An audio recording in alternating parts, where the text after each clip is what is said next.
पूर्वी खबर। हीरापुर थाना अंतर्गत बरपुर के बाड़ी मैदान में एक विशेष कार्यक्रम आयोजित किया गया। यह कार्यक्रम सनातन ब्राह्मण समाज की ओर से आयोजित हुआ। इस मौके पर विशेष अतिथि के रूप में राज्य के कानून एवं श्रम मंत्री मंत्रिमंडल घटक रामकृष्ण मिशन के स्वामी जी, पार्षद सोना गुप्ता, पुनेंदु चौधरी, अध्यक्ष शिवानंद बावरी, समाज सेवी आशीष मुखर्जी, आसनसोल में रक्तदान के अगुआ प्रवीर धर एवं कई गणमान्य सदस्यगण उपस्थित थे। इस मौके पर आयोजकों द्वारा अतिथियों को उत्तरीय पहनाकर तथा पुष्प गुच्छ से सम्मानित किया गया। कार्यक्रम का उद्देश्य ब्राह्मण समाज को नई दिशा की ओर ले जाना था।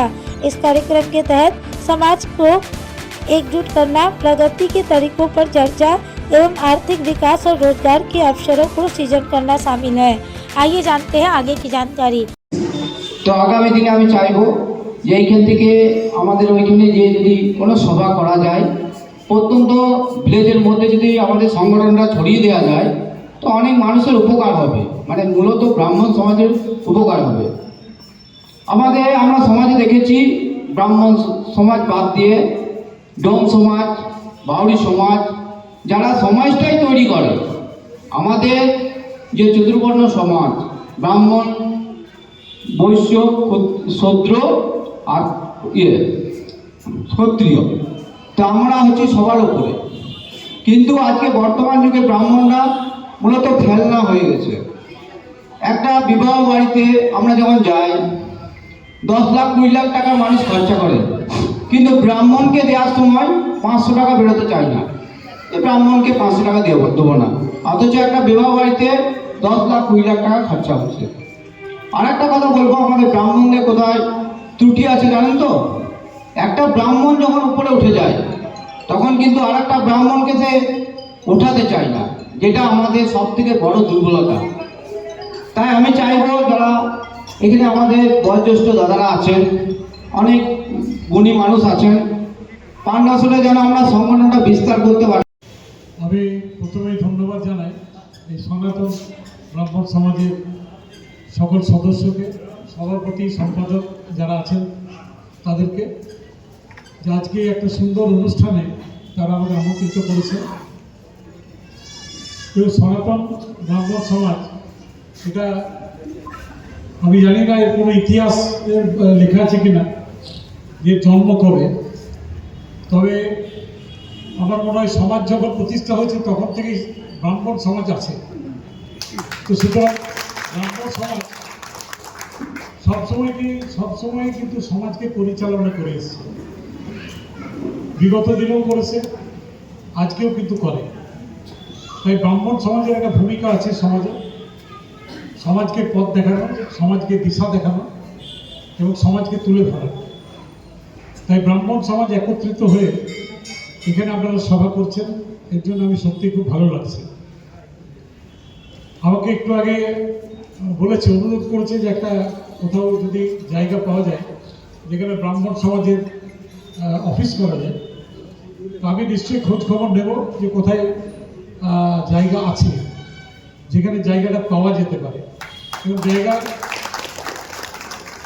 আমাকে একটু আগে বলছিল যে আমাদের যেখানে স্টেডিয়াম আছে, আমি জানি যেখানে স্টেডিয়াম আছে সেখানে মোটামুটি খেলাধুলার সঙ্গে যুক্ত তাদেরকেই বোধহয় ঘরগুলো দেওয়া হয়েছে। একটা খালি হিন্দি জনকল্যাণ মঞ্চ ওখানে আছে।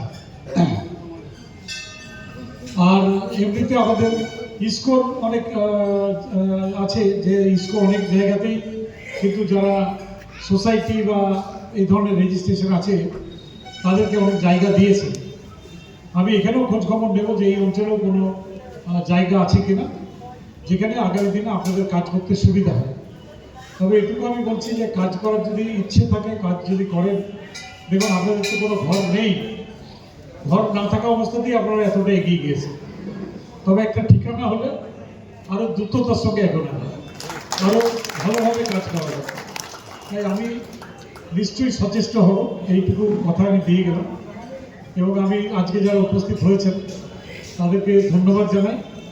আমি নিজেও আসতে পারবো কি না সেটাই চিন্তা করছিলাম বসে, কারণ সকাল থেকে বেরিয়ে প্রচণ্ড ঠান্ডা লেগে গেছে, একদম মানে নাক দিয়ে জল কন্টিনিউয়াসলি জল বেরিয়ে যাচ্ছিল। তো সেই অবস্থা থেকে উঠে আমি এসেছি। বক্তব্যকে আমি দীর্ঘায়িত করছি না। তবে এই বার্নপুর টাউন পূজার যে প্রাঙ্গণ, এ তো মানে ঐতিহাসিক জায়গা বার্নপুরের, এবং এখানে আমরা অন্যান্য অনুষ্ঠানের আগে এসেছি। আপনাদেরও যে অনুষ্ঠানটি করছেন খুব ভালো লাগলো। ভালো থাকুন আপনারা, সুস্থ থাকুন। একটু আগে দু একজন বক্তব্যে বলছিলেন যে মাননীয় মুখ্যমন্ত্রী মমতা বন্দ্যোপাধ্যায় তিনি যারা পুরোহিত তাদের পুরোহিতের সাম্মানিকের ব্যবস্থা করেছেন। আবার দু একজন বলছিলেন যে আমরা অনেকে এখনো পাইনি। তো সেটা এই আপনাদের যদি একটা সংগঠন হয়, সমাজ হয়, তাহলে আমাদের পক্ষে অনেক ইজি হবে যে কারা পাইনি এটা চিহ্নিতকরণ করতে। अब तक के लिए बस इतना ही, फिर मिलेंगे अगली खबर में। ऐसी और भी खबरों के लिए बने रहें हमारे साथ, देखते रहे पूर्वी खबर। हमारे चैनल को लाइक, शेयर, सब्सक्राइब करना ना भूलें और बेल आइकन को दबाना ना भूलें और देखते रहें पूर्वी खबर। पूर्वी खबर, नजर सब पर।